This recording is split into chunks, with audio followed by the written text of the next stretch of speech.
Son. Okay.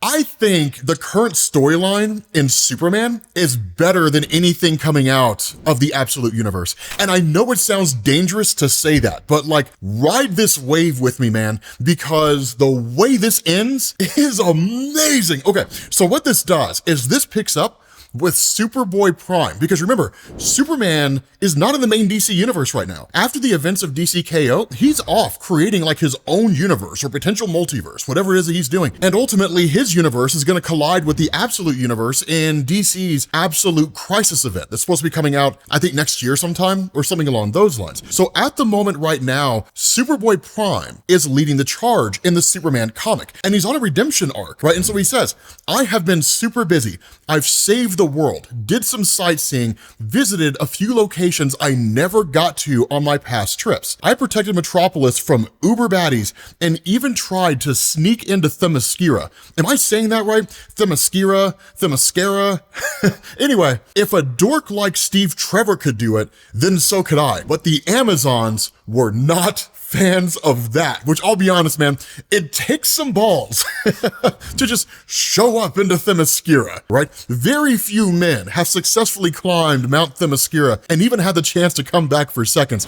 But he's telling this whole story to Jonathan and Martha Kent, because as part of this whole redemption arc at the end of DCKO, Lois Lane, realizing that Superboy Prime is trying to make up for his past misdeeds, which we'll talk about in this video, she took him to Jonathan and Martha, hoping they could impart their wisdom onto him the way they did with Superman and teach him to become a better person. And he kind of is, right? I mean, he says, seriously though, thank you for having me over to Smallville for breakfast. Being a superhero is hungry work, and all I have time to do is eat junk food. A home-cooked meal hits the spot. And I gotta say, I'm glad you two are alive. And Jonathan's like, I'm sorry, what did you just say? And Superboy's like, well, there's some fans who prefer Clark Kent's parents dead. Or like, you know, just another heart attack for you, Jonathan. Surprisingly, Mark Waid wishes you two were 6 feet under, which apparently is true according to Joshua Williamson, who's writing the comic. And he's like, personally, I like it when you're here, right? You two really ground the whole mythology. Superman has like these epic adventures in space, and then it's just like farm stuff, right? Feeding chickens. I love this comic. I love what's going on here. And so at that point, he's like, hey, can I get some more of this? Right? It's absolutely fantastic. And he's like, yeah, hold on a second. And so then like Jonathan goes and talks to Martha, and she's like, he's gonna eat us out of house and home. And Jonathan's like, that's what you're worried about? Right? This kid is nuts, right? Because one of the things to keep in mind is that Superboy Prime at this point in his character's evolution in DC Comics basically knows he's not a real character. He comes from the real world. So everything he sees here is just like, yeah, it's a comic book, right? It's a fictional story, right? So like he breaks the fourth wall all the time and makes like metatextual references to everything going on. And so in like hearing the two of them talk, he's like, oh, you don't have to worry about me. Right? I'm not gonna do anything. And even if I were, you know, I can hear them. And Jonathan and Martha are like, hear who? And he's like, them. And then like he points up and like Mr. Terrific's Justice League is here. And there's this hilarious moment, right? Where Superboy Prime is like, they've surrounded me because I'm visiting you, right? And if I sneeze wrong, they'll come crashing through the walls. They're unhappy that Lois and Terrific let me be free out here in the world. Some of the League have real beef with me. And Power Girl's like, he's a monster. And so he just says, right? I mean, it's tempting, right? Part of me really wants them to crash down here. Then I can just show those trolls what primetime really means. But that's what they want. They want me to go back to being the bad guy. They want me to show that I cannot change. But his whole goal here, his redemption arc, is to show he can change, right? To show that he can become a better version of himself. And so at that point, Jonathan, I wouldn't say is dismissive of Prime, but is kind of like, I mean, how do we handle a situation like this? And so that's where he sits him down and he says, Clark, our Clark, he had hard times too, right? It was not always easy for him either. And so at that point, Martha's like, tell us what happened, right? What made this week so difficult and what's got you on the edge? And so at that point, he says, it picked up on Wednesday, right? So you just switch over to Wednesday when he's working at the comic book store. And the question's asked, right? Do you mostly wait and read for the trade? Because yes, Superboy Prime works at a comic book store and it's amazing. And the response to that is, no, I buy single issues too. It always depends on the book, which is an accurate statement. If it's Al Ewing, we wait for the trade. If it's anyone else. We read it issue by issue because Al Ewing issue by issue is such a hard read.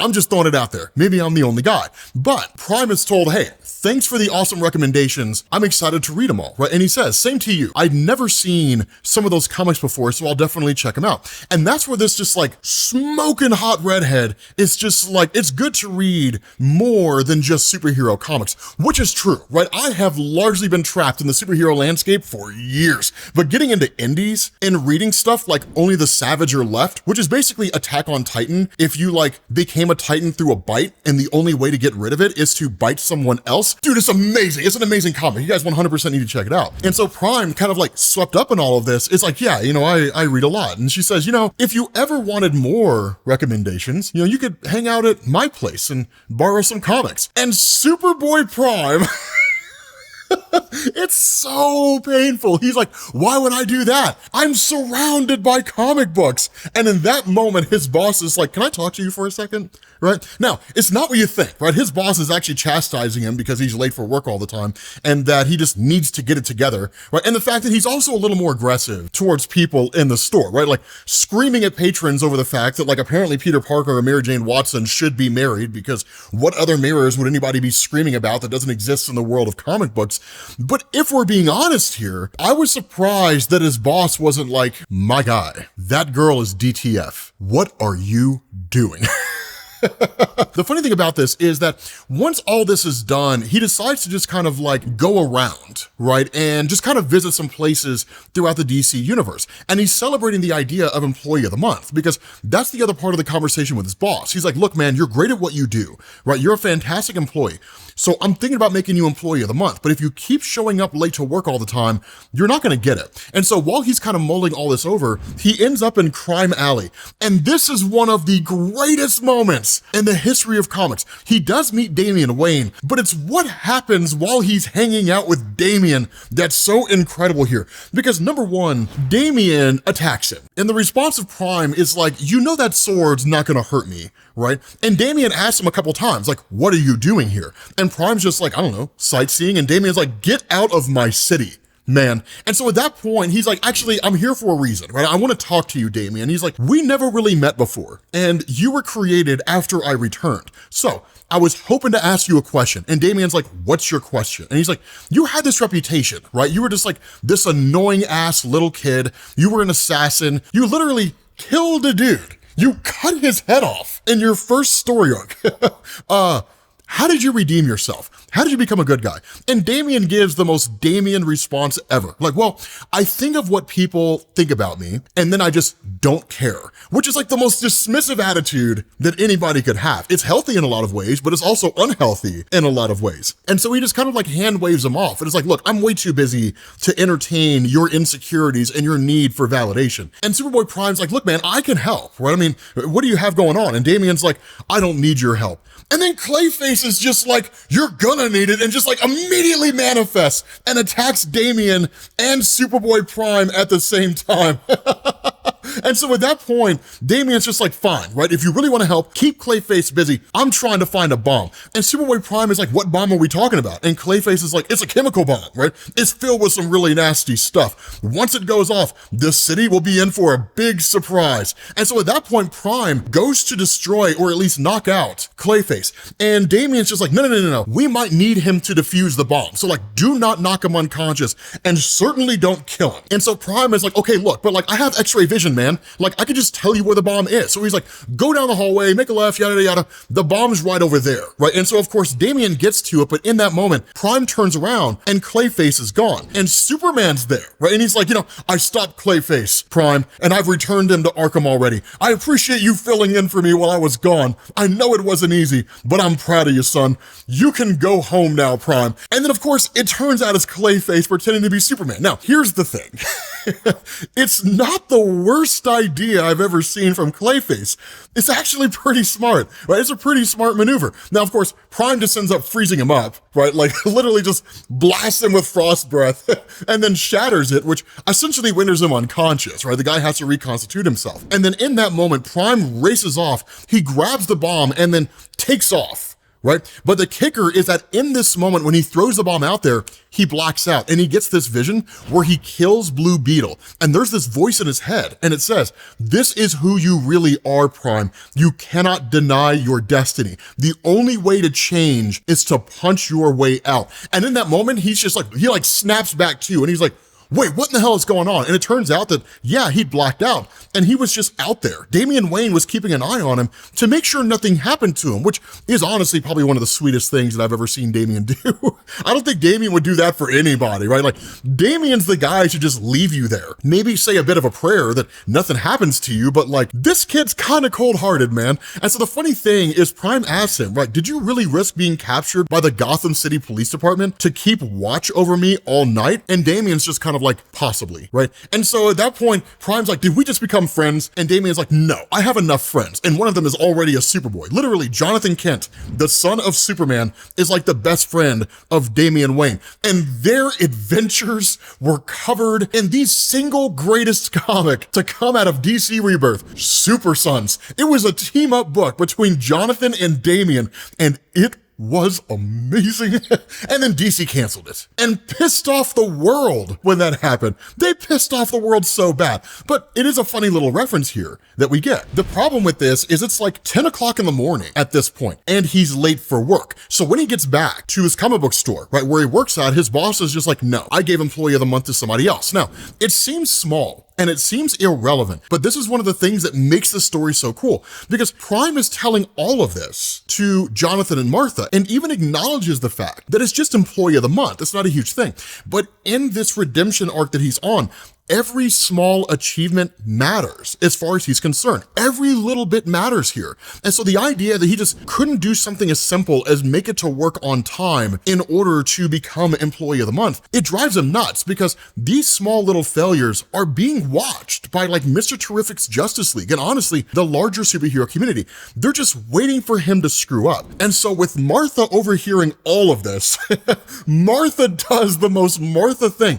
She marches out of the house outside and is like, Kara Page, get your ass down here right now, right? Power Girl. She calls her out. And that's the great thing. This universe or any other, Martha Kent is Martha Kent, right? She's like the mom of the comic book world. She's everybody's mom in the comic book world. And as you guys know, you don't mouth off to mom. So Kara does exactly what she's told. She comes marching down right in front of Martha and she says, I know you mean well, and I know you're angry, and I know what Prime did to you, right? When he literally destroyed almost the entirety of the superhero community. But she says, you can't expect him to learn if you're always watching him like this. Sometimes the true sign of a good person is how they act when no one is watching. You have to let him try to be a good guy. And so in that moment, Kara's like, okay, because it's you and like her in the league, take off. And so at that point, you jump back to Metropolis with this redheaded girl and you find out she's Witchfire, right? Isn't it always the way? You meet some smoking hot girl in a comic book store, you feel like you're hitting it off, and then it turns out she's a witch, and the first chance she gets, she's gonna hang you upside down and deposit her eggs in you. But it's actually not what it seems. And honestly, it's one of the coolest things. So what ends up happening here is that where she kind of reveals that she doesn't know who Superboy Prime is, she just thinks he's a really cute guy, and that her goal here is to actually sacrifice him in order to achieve some kind of a spell. As Superboy Prime is going through Metropolis, she just comes like running through an alleyway, being chased by monsters. And I'm pretty sure these guys are an actual team in DC Comics, but I can't remember off the top of my head. But the point is, Prime shows up and rescues her. And in that moment, she's like, my hero. And just like encases him in flame, right? And just says like, eat your heart out, Zatanna. And then declares herself as Witchfire. Now, Rebecca is dope. She's actually a really, really cool character. And we'll talk a little bit more about her here in a second because Joshua Williamson gives us this great explanation of who she is that honestly doesn't really require a whole lot of exposition from me. And so Superboy Prime is totally caught off guard by this, but it doesn't matter because remember, he's not weak to magic. And so he says, you know, magic won't even really give me a sunburn. And that's when Witchfire realizes he's not just some regular dude. This guy's a superhero, right? And he's like, yeah, but like, didn't you say that I was cute? And she's like, no, I never said that. And he's like, you were in Power Company, weren't you? Like, are you a villain now? And she's like, no, I'm not a villain. Like, you just seemed really nice and I needed an innocent person for a spell. And he's like, innocent? Read a back issue, lady. No one would claim that Superboy Prime is innocent. I have maimed superheroes. I killed a bunch of Green Lanterns. Like, I'm literally on a redemption arc due to my lack of innocence. I love that whole explanation by him in the story. But with him basically revealing that he's not an innocent person and that magic doesn't work on him, she's like, well, then you're of no use to me, right? And so he asks her, like, why did you need a spell in the first place? And she's like, oh, nothing, right? My coven sensed dark magic here in Metropolis. The runes told us that someone plans to unleash a demon tonight at midnight. I thought I could use a sacrificial bait spell to draw them out, but the plan crashed and burned. I mean, it's a huge explanation for something that's not going on.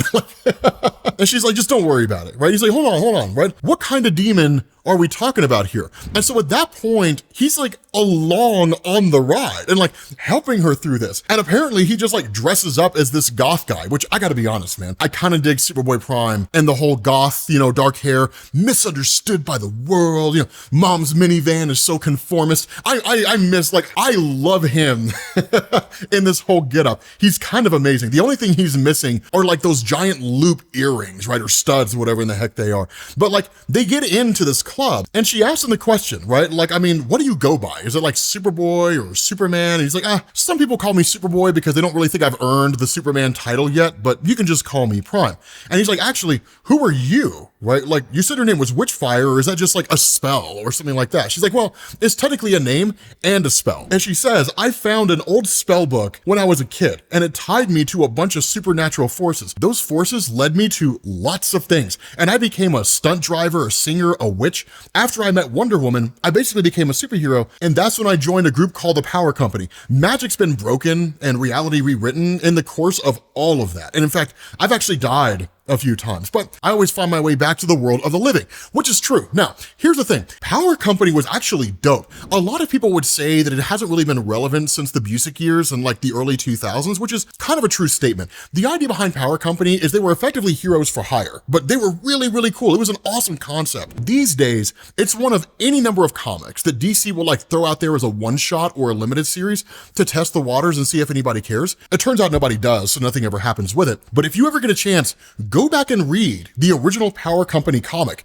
It's amazing. There are a whole bunch of one-shots on them, but if you want a reading order, start with JLA 61 and then just go into the Power Company Volume 1, which only ran for about 18 issues. Again, focusing on the story, there's some common ground between like Superboy Prime and Witchfire, where he's kind of like, I can relate to the whole like dying and coming back. But once they start to get into the whole scene with the demons, that number one, Superboy Prime ends up coming across her coven.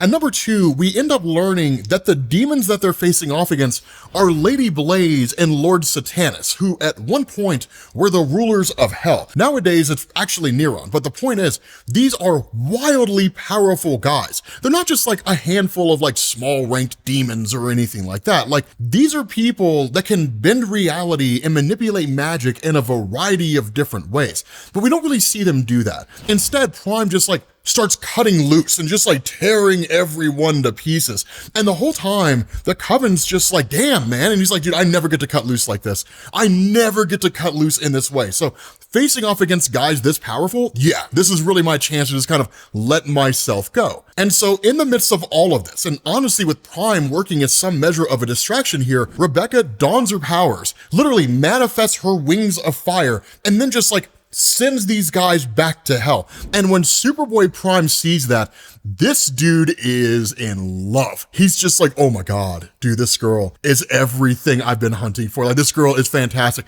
And the funny thing about it is like her coven had referred to this whole scenario between Rebecca and Prime as basically a date. And so once the whole event is over, Prime's just like, so that was pretty fun, right? Fighting demons was always on my bucket list. So thanks for letting me join. And Rebecca responds here and she's like, so thanks for helping me, right? Save Metropolis from becoming hell on Earth. And Prime's just like, so what was it your friends were saying back there? And Rebecca's like, about this being a date? Why do you think they said that? And as he goes in for a kiss, he's like, and she's like, I'm sorry, what did you say? And he's like, he's just like speaking a whole bunch of gibberish. Nothing he's saying is making any sense. And she's like, look, calm down, right? Like, I can't tell if this is a spell or something else, but like your aura is being manipulated. And then he just starts screaming in agony and gets yanked out of the comic book page. He literally gets yanked out of the comic book page and is yanked into the comic book proofs, right? Like, this is what like what you're seeing here, this is what a comic book looks like before it officially gets printed, right? And that's where the voice comes back into his head again, right? Like, I should have been able to do this earlier, mate, get into your head and pull you to me. But because of Lex Luthor, that bald bastard, I am not at my full power anymore. It just took some time pushing and picking, invading the deepest parts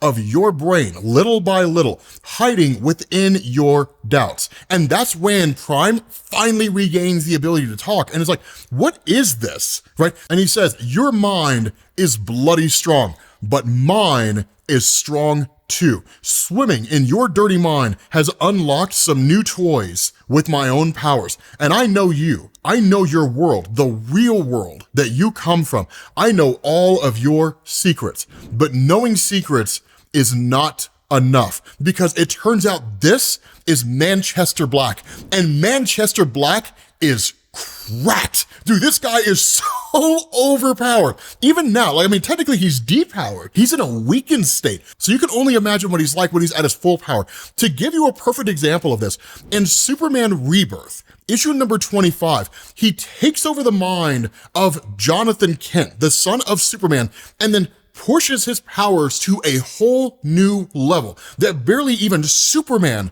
can cope with. And then ultimately by the end of the comic, he ends up basically being transferred to a cow. Like, literally, Manchester Black is in the mind of a cow, which is kind of amazing because you got a smoking bovine, literally smoking a cigarette. But nonetheless, understand, this dude is OP. And that's why he tells Superboy Prime, you and I both know this world should be something different, more like where you're from. And you're gonna help me change this world for the better and give me my old life back. And that's where Prime is like, I know who you are, right? You're Manchester Black. And that's where Black is just like, you know, it's always nice to meet a fan. So Prime asks him, what do you want, right? I thought you helped Superman. And the response of Manchester Black is, and look what it got me, right? You of all people should know redemption arcs are not for the faint of heart. As for what I want you to punch reality as hard as you can.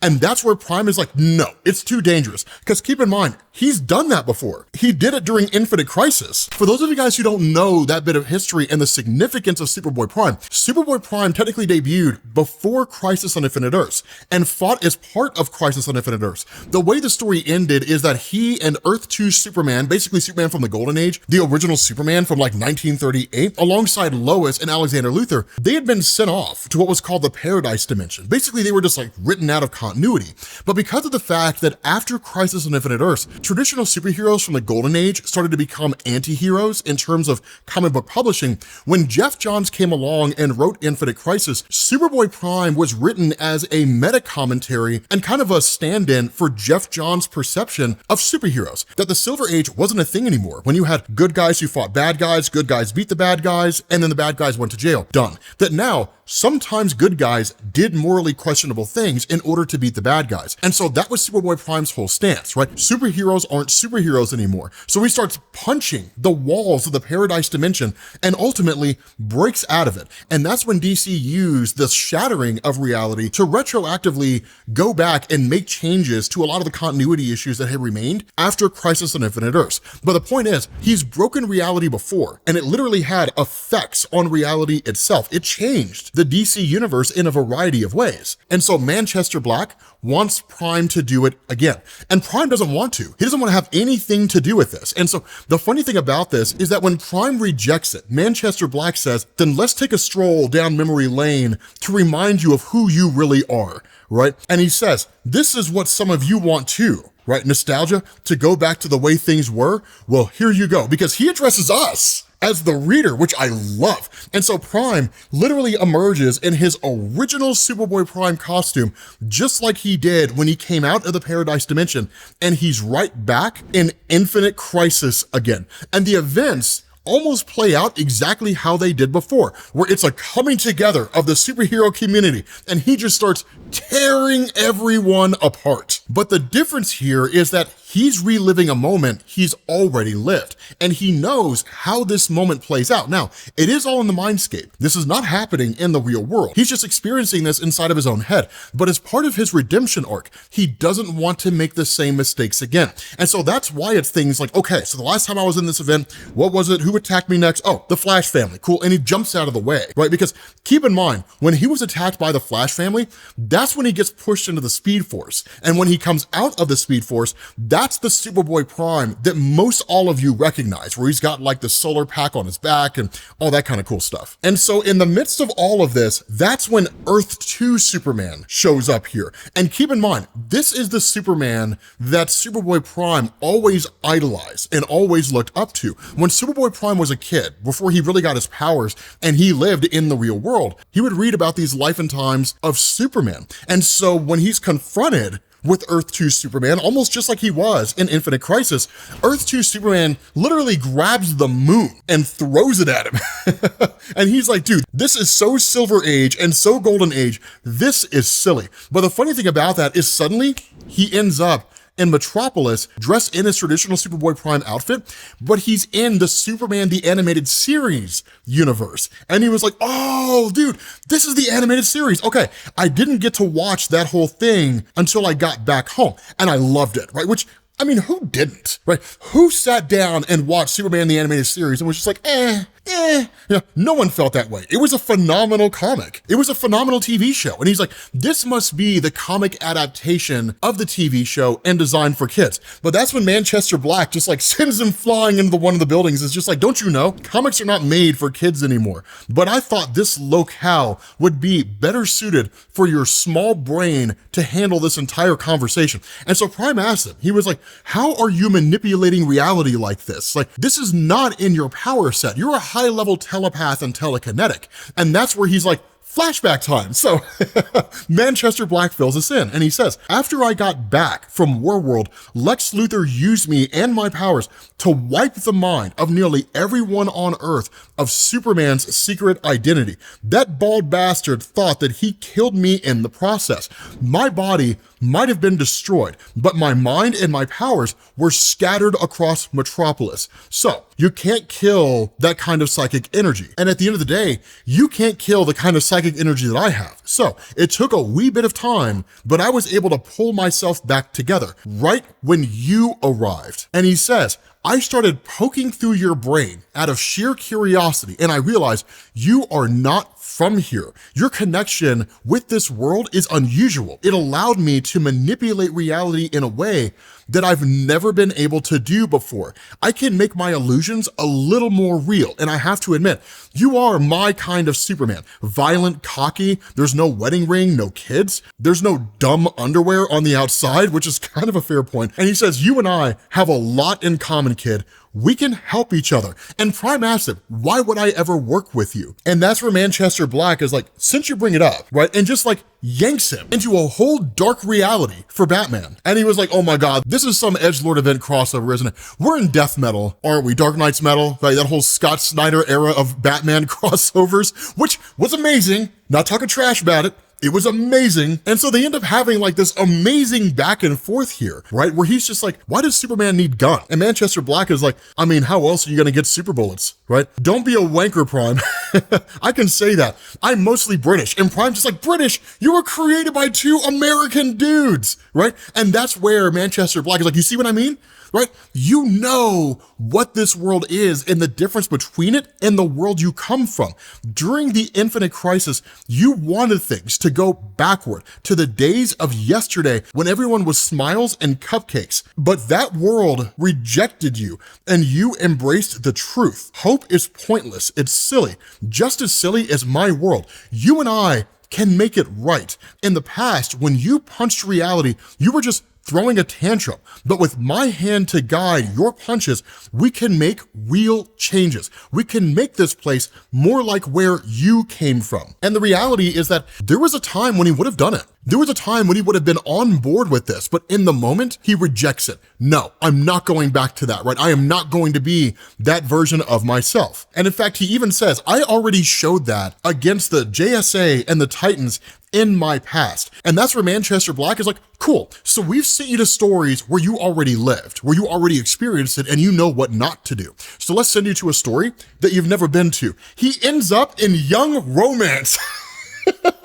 Okay, for those of you guys who don't know what young romance is, right, it's hilarious, right? You literally have Rebecca, she's like, I think I'm madly in love with Prime, but our fiery passion is forbidden. I'm a witch, and he's a killer. What will people think? Look, so here's the thing about young romance. As goofy as it may sound, this comic was stupidly popular back in the day. This thing sold millions of copies per month. So young romance is exactly what it sounds like. It's a romance line of comic books that was actually aimed towards women. It was created by Jack Kirby and Joe Simon, the guys who created Captain America, who left Timely after Stan Lee snitched on him for moonlighting with DC because Timely's owner at the time, Martin Goodman, was literally stiffing him on the royalties for Captain America, ripping him off in the worst way. So eventually they end up leaving DC and they launch Young Romance. And it was basically exactly like this. Joshua Williamson nails it. And so it's like these hilarious moments where Rebecca is just like, oh, Prime, do you want to get married and have kids? And he's like, I mean, you mean like right now or in general? She's like, oh, you're so silly, Prime. I can't resist you. She's like, what are we gonna do, Prime? I know we just met, but I already feel a connection with you. The Batman to my Talia, the peanut butter to my jelly, Prime. But like, it's silly and it's nonsensical, but it's also hilarious. And so at that point, he just kind of like rejects her and is like, I don't know how I feel about this. And she was like, you deny our love, and just like totally freaks out, right? Blasts him with energy and sends him flying out of that and into the House of Mystery Comics. So the House of Mystery Comics was amazing. It was the longest running horror anthology, I know definitely in DC Comics, but I think it was the longest running horror anthology in the history of comics. Although I think EC Comics may have had it beat, but the House of Mystery ran for like 32 years. And like what you're getting here, what you're seeing here is exactly what it is. It felt kind of like this blend between the old pulp magazines, which were occasional pictures, but really more just the written word, and traditional comic books, which we know is pictures and speech bubbles. But it was dope. And this happens time and time again. He ends up running through and ending up in all these different realities, right? Superboy Prime and the 24th and a half century. So that's clearly a reference to Buck Rogers, right? It's just the same thing over and over, Sergeant Rock and so on and so forth. And so finally, he's exhausted. And that's where he just ends right back up with Manchester Black. And he's like, check this comic out, right? Big Blue died and came back. Damn, little bit of help from the Fortress here and the Matrix healing device. This is a reference to the death of Superman. Okay, so those of you guys, you're gonna love this. The idea behind it was that DC never intended to kill Superman. They actually want to have Superman and Lois get married, but Warner Brothers wouldn't let them do it because Warner Brothers wanted to have it done in the TV show first. And so when like DC is doing their yearly summit, like they always do, trying to figure out what their comics are going to be for the next year. I think it was Jerry Ordway who always just like gave the same response whenever they were trying to figure out what they were going to do with Superman, where he was just like, I don't know, let's kill him. But this time they were like, you know what? The hell with it. Yeah, let's kill him. And that's how Superman died. So of course he ends up being killed by Doomsday, but then DC realizes how much money the comic made. So now they have to find a way to bring him back because the entire motivation behind him was to try to find a way to make him relevant, right? Raise the profile of Superman. Pissed off Superman fans to no end, right? But what ends up going on is they say, okay, so Superman never actually died. Instead, what happened was like the Eradicator, right? Just one of the 4 versions of Superman who popped up after his supposed death ends up taking the real Superman and putting him in a Kryptonian healing matrix. And so then he comes back basically with a mullet, business in front, party in the back. So he was like a hair's breadth away from Mullet Man Comics, but it was one of the worst decisions DC's ever made in the history of their publications. But this whole thing is like a meta reference by Manchester Black. He's like, you know, Superman's gonna come back, right? And like when he does, he's gonna like beat the hell out of you just like he always did, right? Playing mind games with Prime. And Prime's holding on to hope here. He's like, no. Superman's gonna come back and he's gonna see that I've turned over a new leaf and I've become a good guy and I'm trying to walk in his image and be like him, right? He's going to celebrate celebrate everything that I've done. Like, you'll see, and everyone would see. But that's where Manchester Black is like, but it doesn't have to be that way, Prime. All you have to do is punch reality, and everything can go back to the way that it was before. You can have your old life, I can be powerful again, right? We can make the world the way we want it to be. And Superboy Prime stands against it. So again, in that moment, all these Supermen start manifesting and literally start attacking him. But while all these Supermen are attacking him, he starts to have these glimpses. Batman says, Wonder Woman, use your lasso. It's our last shot. He's firing off his heat vision all over the place. And Wonder Woman is like, if this doesn't work, we'll have to find another way to snap Prime out of it. And that's when the lasso hits him. And that's when he breaks into reality. And one of the final things he says is, die, Superman. But then that's when he sees Wonder Woman and it's like, oh my God, oh my God. And it's like this old man Logan moment, right? Where he's basically killed all these different superheroes. He killed Blue Beetle, right? The Justice League is in shambles, right? I mean, Nightwing's being carried by Batman and Batman's barely standing up. And it was like, it was you, Prime. It's always been you, right? Your lasso making him see the truth, Wonder Woman. Do you have him? And she was like, yeah, if you move a muscle, I will destroy you, Prime. Lois, who's watching all of this unfold because she was the one that went to bat for him. She was the one that went to his corner. It's just like, we trusted you, Prime. I trusted you. And that's where he's so devastated by it that he's like, no.